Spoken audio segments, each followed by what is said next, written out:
నమస్కారం. కేసీటీవీ వార్తలకు స్వాగతం. ముందుగా హెడ్లైన్స్.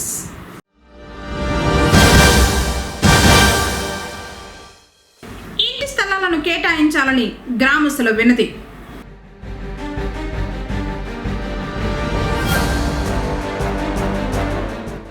శాశ్వతంగా సమస్యలను పరిష్కరించేందుకే ఒక నెల ఒక గ్రామం కార్యక్రమం. తహసీల్దార్ రాము.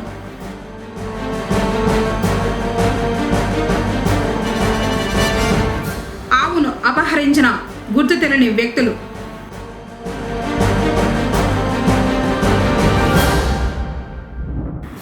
ఈ నెల 21వ తేదీ నుంచి ఇంటర్ సప్లిమెంటరీ పరీక్షలు. డిఆర్ఓ చంద్రశేఖర్. వార్తలను వివరాలు. రాష్ట్ర ఇంటర్మీడియట్ విద్యా మండలి ఆదేశాల మేరకు అన్నమయ్య జిల్లాలో ఈ నెల 21వ తేదీ నుంచి ఇంటర్మీడియట్ పబ్లిక్ అడ్వాన్స్డ్ సప్లిమెంటరీ పరీక్షల నిర్వహణకు సర్వం సిద్ధం చేసినట్లు మదనపల్లి డిఆర్ఓ చంద్రశేఖర్ రెడ్డి తెలిపారు. గురువారం కలెక్టరేట్ వీడియో కాన్ఫరెన్స్ హాల్లో జిల్లా సమన్వయ కమిటీ సమావేశం. డిఆర్ఓ చంద్రశేఖర్ రెడ్డి జిల్లా పరీక్షల కమిటీ కన్వీనర్ రవితో కలిసి పోలీస్, వైద్య, విద్యుత్, ఆరోగ్య, రవాణా మరియు పోస్టల్ వంటి వివిధ శాఖల అధికారులతో ఆయన సమన్వయ సమావేశం నిర్వహించారు. ఈ సందర్భంగా పరీక్షల నిర్వహణపై కీలక సూచనలు జారీ చేశారు. జిల్లా వ్యాప్తంగా మొత్తం 41 కేంద్రాలలో పరీక్షలు నిర్వహించబడతాయని, ఈ నెల 21వ తేదీ నుంచి పరీక్షలు ప్రారంభమవుతాయని తెలిపారు. ఉదయం సెషన్ 9 నుంచి 12 గంటల వరకు, మధ్యాహ్నం సెషన్ 2 నుంచి 5 గంటల వరకు జరుగుతాయన్నారు. మొదటి సంవత్సర పరీక్షలకు 9,274 మంది, ద్వితీయ సంవత్సర పరీక్షలకు 5,558 మంది, వొకేషనల్ 1,125 మంది, మొత్తం 15,957 మంది హాజరవుతారని చెప్పారు. మొత్తం 41 పరీక్షా కేంద్రాలను ఏర్పాటు చేసినట్లు వివరించారు. 1 నిమిషం ఆలస్యమైన పరీక్షా కేంద్రాల్లో అనుమతించబడదని, అలాగే విద్యార్థులు ఎలాంటి సెల్ ఫోన్లు, ఎలక్ట్రానిక్ వస్తువులు పరీక్షా కేంద్రంలో అనుమతించాలని తెలిపారు. పరీక్షా కేంద్రాల్లో అవసరమైన లైట్లు, ఫ్యాన్లు ఏర్పాటు చేయాలని అధికారులకు సూచించారు. ప్రతి ఒక్క పరీక్షా కేంద్రం వద్ద సీసీ కెమెరాలను ఏర్పాటు చేయడం జరిగిందని, పరీక్షా కేంద్రాల్లో ఏదైనా సమస్య వస్తే వెంటనే తెలియజేయడానికి కంట్రోల్ రూమ్ ఏర్పాటు చేయడం జరిగిందని, కంట్రోల్ రూమ్ నెంబర్ 9866112750కు తెలియజేయవచ్చని తెలిపారు. పరీక్షా కేంద్రాల వద్ద 163 సెక్షన్ విధించాలని, పరీక్షలు నిర్వహించే పరిసర ప్రాంతాలలో జిరాక్స్ షాపులను మూసివేయాలని చెప్పారు.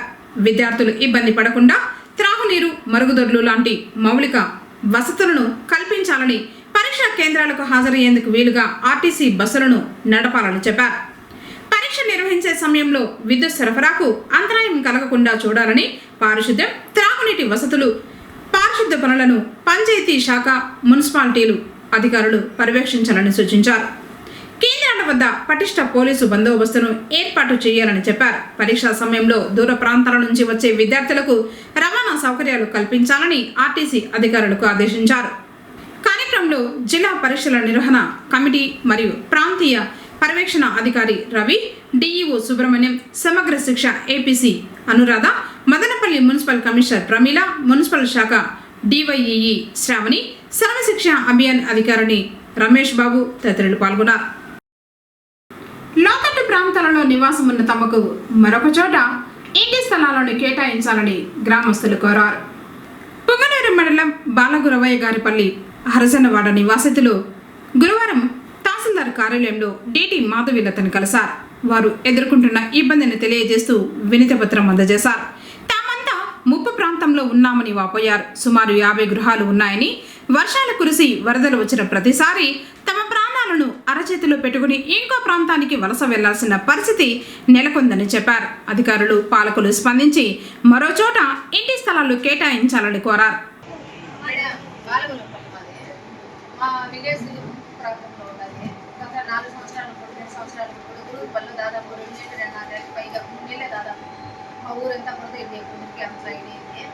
నాకంతా ఇంత ఓల్డ్ ఏజ్ నుంచి నా 4 సార్లు 5 సార్లు జరిగింది.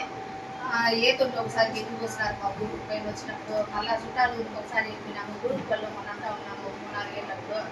ఇట్లా మా ఊరు వరద ప్రాంతాల్లో ఉంది. అందుకనేసి ఇంట్లో పంట ప్రాంతంలో కొంచెం ఇంటి పట్టాలు కావాలా, మాకు ఇల్లు కావాలంటే మా శక్తి కొద్దీ ఆకులు వేసుకుంటాము, రేట్లు వేసుకుంటాము, ఏదో మా బాధ కొద్దీ మేము పట్టుకుంటాము. దయచేసి బారెడు జాగా మాకు కల్పించినారంటే కదా ఆడ ప్రాణం కాపాడుతున్నారు. మాకు ఇల్లు ఉండాలి కాదని లేదని చెప్పలేదు, ఏదో కూలినాలి కూడా దొరుకుతుంది కాదని చెప్పలా. కానీ వరదలు వచ్చినాయి, దబదబాని వర్షాకాలం వచ్చిందంటే ఏ టయానికి ఏం జరుగుతుందో బికోని ఉంటుంది ప్రాణం. కాబట్టి ఒక 50 ఇళ్ళకి పైన ఉన్నాం మేడం, మరి దగ్గుల్లో ఉండేవాళ్ళం మేడం. అందుకనేసి ఇదివరకు నేను దృష్టికి తేవడం జరిగినది. మళ్ళీ ఈరోజు మీకు చెప్పుకుంటాను. శ్మశానం ఇది ఇంపార్టెంట్ మేడం.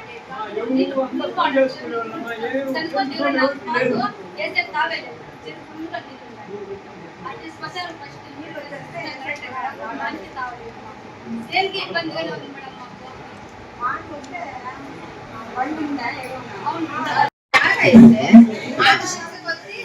వేసుకొని బియ్యం షిఫ్ట్ కొద్ది రేట్లు వేసుకొని ఇంకొక ఆయన షిఫ్ట్ కొద్ది బేరా వేసుకొని ప్రాణాలు కాపాడుకుంటాం మేడం. వర్షాలు వచ్చినప్పుడు ప్రాణాలు కాపాడుకుంటాం. మాకు ఇంట్లో వద్దు మేడం.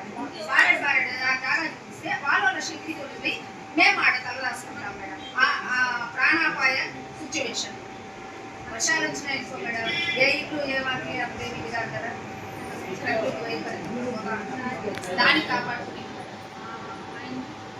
అలాగే తెలుగుదేశం పార్టీ మండల అధ్యక్షులు మాధవరెడ్డికి వినతి పత్రం అందజేశారు. చౌడేపల్లిలో విజిలెన్స్ అండ్ ఎన్ఫోర్స్మెంట్ అధికారులు ఎరువుల దుకాణాలపై గురువారం దాడులు నిర్వహించారు. ఈ దాడులు vigilance and enforcement CI Srinivasa Reddy ఆధ్వర్యంలో జరిగాయి. దుకాణాల్లో స్టాక్ రిజిస్టర్లను పరిశీలించి యూరియా, డిఏపి, ఇతర ఎరువులు రికార్డుల మీద ఉన్నాయా లేదా అని తెలుసుకున్నారు. అలాగే నకిలీ ఎరువులు నిబంధనలకు విరుద్ధంగా విక్రయిస్తున్న వారి వివరాలను సేకరించారు. ఈ నెల 16న శనివారం శని త్రయోదశి సందర్భంగా శని భగవాన్ ఆలయాల్లో ప్రత్యేక పూజలు జరగనున్నాయి. ఇందుకు సంబంధించి నిర్వాహకులు పూర్తి ఏర్పాట్లు చేపట్టారు. పుంగనూరు దండుపాలెం గ్రామ మార్గ మధ్యంలో గల శనేశ్వర స్వామివారి ఆలయంలో ఉదయం 6 గంటలకు భక్తుల చేతుల మీదుగా తైలాభిషేకాలు ఉంటాయని తెలిపారు. తర్వాత శాంతి హోమాలు జరుగుతాయని అర్చకులు పేర్కొన్నారు. ఇందుకు సంబంధించి ఏర్పాట్లు పూర్తి చేసినట్లు తెలిపారు. భక్తులు త్రయోదశి పూజ కార్యక్రమాల్లో పాల్గొని స్వామివారి కృపకు పాత్రులు కావాలని కేసీటీవీ ద్వారా కోరారు. ఓం శం శనైశ్చరాయ నమః. నీలాంజన సమావాసం రవిపుత్రం యమాగ్రజం ఛాయా మార్తాండ సంభూతం తం నమామి శనైశ్చరం. ఓం శం శనైశ్చరాయ నమః. మే 16వ తేదీ శనివారము అమావాస్య. ఆ దినమున శ్రీ శనేశ్వర స్వామి జయంతి కావున కొత్త ఇండ్లో వెలసయిండు శ్రీ శనేశ్వర స్వామి వారికి ఉదయం 5 గంటల నుండి తైలాభిషేకములు, అభిషేకములు, శాంతి హోమము జరుగును. తదుపరి 11 గంటలకు అన్న సంతర్పణ జరుగును. కావున భక్తులందరూ విచ్చేసి స్వామివారి కృపకు ప్రాతులు కావాలని కోరుచున్నాము. గ్రామాల్లో నెలకొన్న రెవెన్యూ మరియు ఇతర సమస్యలకు శాశ్వత పరిష్కారం చూపించేందుకు చర్యలు చేపడుతున్నట్లు తహసీల్దార్ రాము తెలిపారు.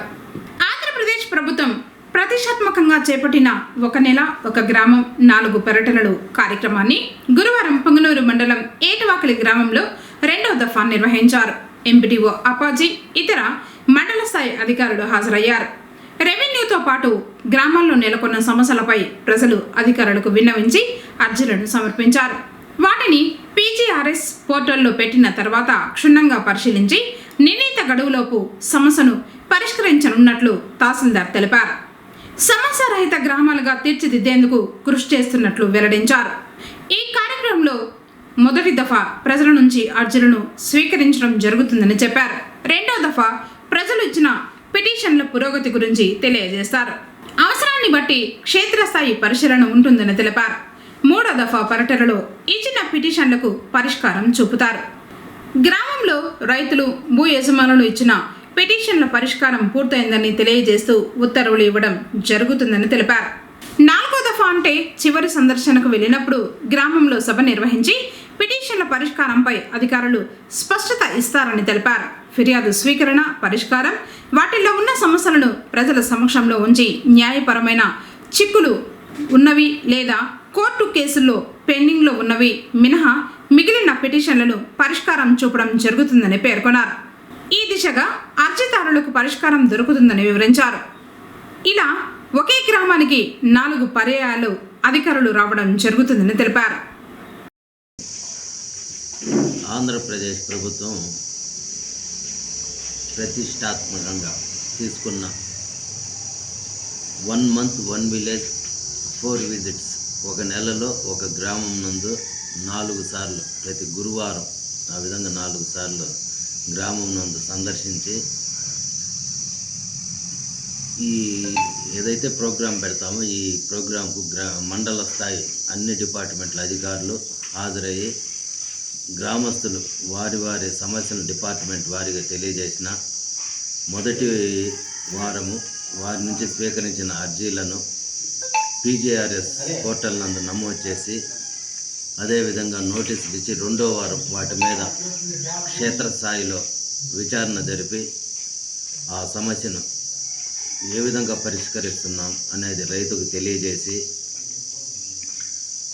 అదేవిధంగా మొదటి వారంలో తీసుకున్న అర్జీలు అప్పుడు తప్పిపోయిన రైతులు మళ్ళీ రెండో వారంలో వాటి నుంచి స్వీకరించి ఇదే విధమైన ప్రొసీజర్ ఫాలో అయ్యి మూడో వారము మొత్తం గ్రామం నందు ఎటువంటి ఏ డిపార్ట్మెంట్కి సంబంధించిన సమస్య రహిత గ్రామంగా తీర్చిదిద్దాలని ఆంధ్రప్రదేశ్ ప్రభుత్వం భావించినందువలన మండల స్థాయి అధికారులందరూ ఈ ప్రోగ్రాం నందు పాల్గొని 4వ వారం వచ్చిన 3 వారాల్లో 3 విడతలుగా వచ్చిన అర్జీలపై తీసుకున్న చర్యలను గ్రామస్తులకు తెలియజేసి ఏ చర్య తీసుకున్నామనేది సచివాలయ నోటీస్ బోర్డు నందు అతికించి వారి ప్రతి విషయం వివరించి తీసుకున్న చర్యలు తెలియజేయబడుతుందని తెలియజేయడం అనేది.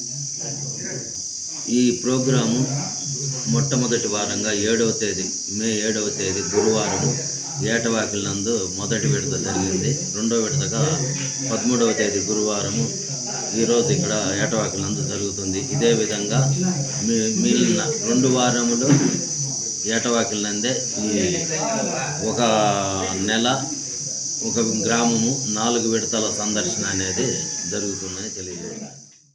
90,000 రూపాయలు ఖరీదైన పాడియావు చోరీ అయినట్లు బాధితుడు తెలిపారు. పుంగనూరు పట్టణం మేలుపట్ల గ్రామానికి చెందిన వెంకటేష్ సుమారు 90,000 రూపాయల ఖరీదైన పాడియావును గుర్తు తెలియని వ్యక్తులు అపహరించారు. బాధితుడు తెలిపిన వివరాల మేరకు తెల్లవారుజామున 3:31 ఆవును తీసుకువెళ్ళినట్లు తెలిపారు. ఉదయం లేచి చూడగా ఆవు కనిపించకపోవడంతో సమీప రోడ్డులోని సీసీ కెమెరాలను పరిశీలించారు. ఈ ఘటనపై పుంగనూరు పోలీసులకు ఫిర్యాదు చేసినట్లు వెంకటేష్ తెలిపారు.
సాగిన హంద్రినివా కాలువలో కృష్ణా జలాలు ఆగిపోవడంతో కళా విహీనంగా మారింది.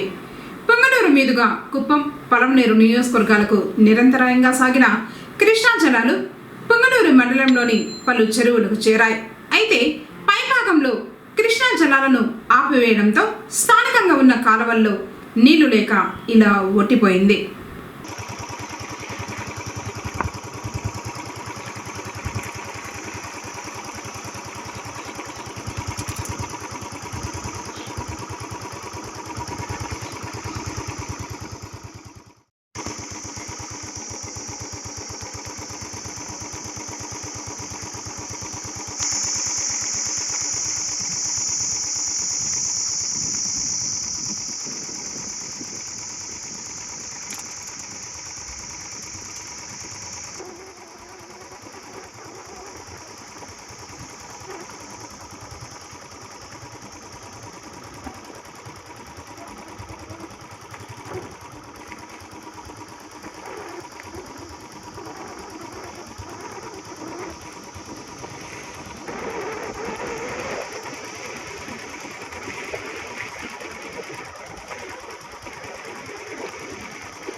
దగ్గుమల్లి ప్రసాదరావు అధ్యక్షతన స్థానిక కలెక్టరేట్లోని చిత్తూరు జిల్లా అభివృద్ధిపై దిశ కమిటీ సమీక్ష నిర్వహించారు. కార్యక్రమంలో జిల్లా కలెక్టర్ సుమిత్ కుమార్, జిల్లా అధికారులు తదితరులు పాల్గొన్నారు. అన్నమయ్య జిల్లాను ఎయిడ్స్ రహిత జిల్లాగా తీర్చిదిద్దాలని ఉమ్మడి జిల్లాల ఎయిడ్స్ నియంత్రణ క్లస్టర్ ప్రోగ్రాం అధికారి భాస్కర్ పేర్కొన్నారు.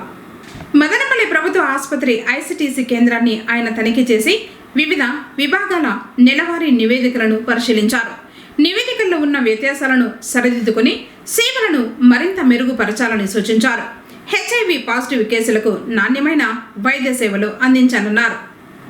నీట్ పేరుతో ఒకే పరీక్ష రాస్తున్న 22 లక్షల మంది విద్యార్థుల భవిష్యత్తు అంధకారమవుతుందని ఎస్ఎఫ్ఐ ఏఐఎస్ఎఫ్ నేతలు నరసింహ మాధవ్ ఆరోపించారు. మదనపల్లి కదిరి రోడ్డులో ధర్నా నిర్వహించారు. ఈ సందర్భంగా వారు మాట్లాడుతూ రాష్ట్ర ప్రభుత్వాలే నీట్ ప్రవేశ పరీక్ష నిర్వహించాలన్నారు. వైద్య విద్య ఆశావహులైన విద్యార్థులను మానసికంగా గురి చేయవద్దని తెలిపారు. రోజు దేశవ్యాప్తంగా నీట్ పరీక్షను 3వ తేదీ నిర్వహిస్తే దాదాపు నీట్ పరీక్ష 22 లక్షల పై మంది విద్యార్థులు రాశారు. ఈ దేశంలో ఉన్నటువంటి విద్యార్థులు డాక్టర్ చదవాలనే ఉద్దేశంతోనే రాత్రనక పొగలనక ఈరోజు కష్టపడి చదివేటువంటి విద్యార్థులకు న్యాయం దక్కలేదు. ఈరోజు బీజేపీ ప్రభుత్వం 11 సంవత్సరాల పాలనలో 84 లీకులు ఈరోజు లీక్ అయ్యాయంటే ఏమాత్రం ఎన్డీఏ ప్రభుత్వం నేషనల్ ఎంట్రన్స్ ఎగ్జామ్ సంబంధించిన ఏజెన్సీకి ఇచ్చి ఎంత పెద్ద ఎత్తున దందా కొనసాగుతుందో అర్థం చేసుకోవచ్చు. అందుకని మేము చెప్తా ఉన్నాం, ఎస్ఎఫ్ఐ ఏఎస్ఎఫ్ఐగా ఏదైతే నీట్ ఎగ్జామ్స్ ను యథావిధిగా రాష్ట్రాలకు ఇవ్వండి, రాష్ట్రాలు నిర్వహిస్తే ఆ పరీక్షను అనేటువంటిది ప్రకటబందిగా నిర్వహించుకోవడానికి అవకాశం ఉంది. ఈ రోజు నీట్ ఎన్టీఏ నిర్వహించడం వల్ల 84 పరీక్షలు లీక్ అయ్యాయంటే అర్థం చేసుకోవచ్చు. 48 గంటల్లోనే 122 ప్రశ్నలు లీక్ అయ్యాయంటే ఎంత అసమర్థంగా ఈరోజు నిర్వహిస్తున్నారో అర్థం చేసుకోవాలా. ఈరోజు కేంద్ర విద్యాశాఖ మంత్రి ధర్మేంద్ర ప్రసాద్ గారు కనీసం ఎక్కడ కూడా మాట్లాడలేదంటే అంటే నీట్ ఏజెన్సీ వాళ్ళకు ఒత్తాసు పలుకుతున్నారని మేము అడుగుతున్నాం. ఈరోజు కేంద్ర ప్రభుత్వం చెప్తా ఉంది ఒకే నేషన్ ఒకే పరీక్ష అనేటువంటి పద్ధతులు ఈరోజు చెప్తా ఉంది. ఒకే నేషన్ ఒకే పద్ధతి ద్వారా ఈరోజు ఒకే దేశంలో 122 లక్షల మంది విద్యార్థులు అంధకారంలోకి నెట్టారు. అంటే ఈ బీజేపీ ప్రభుత్వం ఎవరి పక్షాన్ని ఉందనేటువంటిది తెలియాల్సిన అవసరం ఉంది. కాబట్టి తక్షణమే నీట్ పరీక్షకు కారణమైనటువంటి రాజస్థాన్ ఇప్పటికే అరెస్ట్ చేశామని చెప్తా ఉన్నారు. వాళ్ళని కఠినంగా శిక్షించాలా. ఈ పేపర్ ను 40,000 రూపాయలకు అమ్మారనేటువంటి జరుగుతా ఉంది. అంటే అది వాస్తవం కాదనేటువంటిది నిజ నిజాలు బయట పెట్టాలంటే సుప్రీంకోర్టు రిటైర్డ్ జడ్జితోనే విచారణ జరిపించాలని చెప్పి కూడా విద్యార్థి సంఘాలుగా డిమాండ్ చేస్తున్నాం. కాబట్టి తక్షణమే ఇప్పటికైనా కానీ ఎన్టీఏకి నేషనల్ ఎంట్రన్స్ టెస్టింగ్ ఏజెన్సీని రద్దు చేసి రాష్ట్రాలకే ప్రాతినిధ్యం ఇవ్వాలని చెప్పి కూడా ఎస్ఎఫ్ఐ ఏఎస్ఎఫ్గా డిమాండ్ చేస్తున్నాం. లేని పక్షంలో దశల వారీగా పెద్ద ఎత్తున పోరాటాలు కూడా శ్రీకారం చుడతామని ఈ ప్రభుత్వానికి హెచ్చరిస్తా ఉన్నాం. పొంగనూరులో పురాతన శైవ క్షేత్రమైన శ్రీ కాశీ విశ్వేశ్వర స్వామివారి ఆలయ ఆవరణంలో దక్షిణామూర్తికి గురువారం అభిషేక పూజలు జరిగాయి. ముందుగా గణపతి పూజ, పుణ్యవచనం, పరిమళ పుష్పాలతో పూజలు చేసి హారతి సమర్పించారు. గురు దక్షిణామూర్తికి పాలు, పెరుగు, చందనం, విభూతితో అభిషేకం చేశారు. భక్తులు దక్షిణామూర్తి అభిషేకంలో పాల్గొన్నారు. అనంతరం స్వామివారి తీర్థ ప్రసాదాలను భక్తులకు పంపిణీ చేశారు. అచల వాసినీ నమః మహాజ్ఞానినే నమః సమాధికృతే నమః అప్రమేయాం యోగనిదయేం తారకాయం భక్తవత్సలాయం బ్రహ్మరూపిణీం విద్యారూపిణీం జగద్వాపినీం విష్ణుమూర్తయం పదార్థస్మృతి హంత్రే నమః పురాతనాయం వృక్షవాహాయం చర్మవాసినీం పీతాంబరాం విభూషణాయ నమః మోక్షదాయినీం మోక్షమిదయేం అంగినీం గణాధిపాయం ప్రౌఢపసురుతి సంహార్తే నమః శిశుమౌదయం మహాస్వనయం మహాసాంప్రియం అజ్ఞాన్ సాధనీం సర్వవేదాలంకృతాయ నమః హస్తధరాయ నమః శ్రీమతే నమః నమః భక్తానుగ్రహకారకాయ నమః భక్తసేవ్యాయ నమః వృషభధ్వజాయ నమః వృషధ్వజాన్ భస్మోద్ధుళిత విగ్రహాయ నమః అక్షమాలాధరాయ మహతే నమః త్రయీమూర్తయం పరబ్రహ్మణేం రాగరాజాలంకృతాయ శాంతరూపాయ మహాజ్ఞానినేం సర్వలోక విభూషణాయ మర్దనారీశ్వరాయ దేవాయ మహానందపరాయణం జటాధరాయ మహాయోగినీం జ్ఞానమాలాలంకృతాం వ్యోమగంగాయ దర్శనాయతం విశుద్ధ చక్రం వ్యోమకేశ్వరం భక్తానాం ఇష్టకామదాయ నమః భక్తానాం ఇష్టఫలప్రదాయ నమః కామఫలప్రదాయ నమః వరమూర్తిం చిత్స్వరూపిణీం తేజోమూర్తిం ఆమాయాం వేద వేదం కల్పజ్ఞానం సృష్టికలాంతం భవరోగవైద్వంసిని భక్తానాం ప్రాతం పూర్ణం తథాగమదోపానీతం ఏకదా బ్రహ్మణవపహరతుం ఏకదైవ యజమాన ఆయుస్సేజో దధాతి శ్రీ గురు దక్షిణామూర్తి స్వామి నమః ఆనంద దివ్య మహామంగళ కర్పూర నిరాజం సమర్పయామి ఆచమనీయానంతర నానా దివ్య పరిమళ విభక్త పుష్పాణ్యం పూజయామి.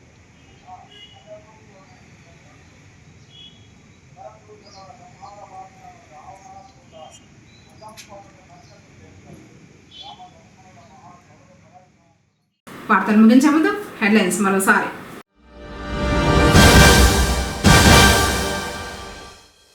ఇంటి స్థలాలను కేటాయించాలని గ్రామస్తుల వినతి.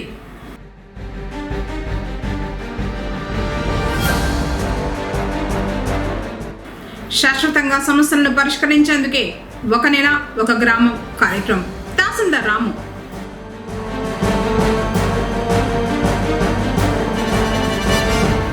ఆవును అపహరించిన గుర్తు తెలియని వ్యక్తులు.